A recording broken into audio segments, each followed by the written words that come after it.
Saudi സർക്കാരുമായി ബന്ധപ്പെട്ട കാര്യങ്ങൾ ഏതാണ്ട് പൂർത്തിയായെന്ന് അബ്ദുൾ റഹീമിന്റെ സഹോദരൻ നസീർ പറഞ്ഞു. എമിഗ്രേഷൻ നടപടികൾ മാത്രമാണ് ഇനി പൂർത്തിയാകാനുള്ളത്. പെരുന്നാളിന് മുൻപ് റഹീമിനെ നാട്ടിലെത്തിക്കാൻ സഹായ സമിതി ശ്രമിക്കുന്നുണ്ടെന്നും നസീർ വ്യക്തമാക്കി.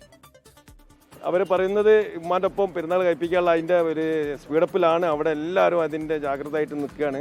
ഇനി ഇന്ത്യൻ എംബസിൻ്റെ കാര്യങ്ങൾ നടക്കാനുള്ളത്. ഈ സൗദിൻ്റെ ഏകദേശം കഴിഞ്ഞു, എക്സിറ്റ് അടിച്ചോട് കൂടി അവിടുന്ന് കഴിഞ്ഞു. ഇനി അവിടുന്ന് എങ്ങനെ എമിഗ്രേഷൻ ശരിയാക്കി ടിക്കറ്റ് എടുത്ത് കൊണ്ടുവരണം എന്നുള്ള അതിൻ്റെ സ്പീഡപ്പിൽ നടന്നുകൊണ്ടിരിക്കുകയാണെന്നാണ് ഇപ്പോൾ എനിക്ക് ലേറ്റസ്റ്റ് ആയിട്ട് കിട്ടിയ വിവരങ്ങൾ. ഉമ്മ എന്താ പറയുക, ഇന്നും എപ്പോഴും പറയുന്നത് അവൻ വീട്ടിലേക്ക് വന്നാലേ ഞാൻ എന്താ പറയുക മീഡിയാസിൻ്റെ മുന്നിൽ, ചാനലുകാരുടെ മുന്നിലേക്ക് വരുള്ളൂ എന്നാണ് പറയുന്നത്. ഇമ്മ സന്തോഷത്തിലാണ്, എന്നാലും അമ്മ വരട്ടെ എന്നുള്ള ഒരു ഇതിലാണ് ഇപ്പോൾ നിൽക്കുന്നത്. എല്ലാവരോടും നന്ദിയും കടപ്പാടും വീണ്ടും വീണ്ടും അറിയിക്കുകയാണ്.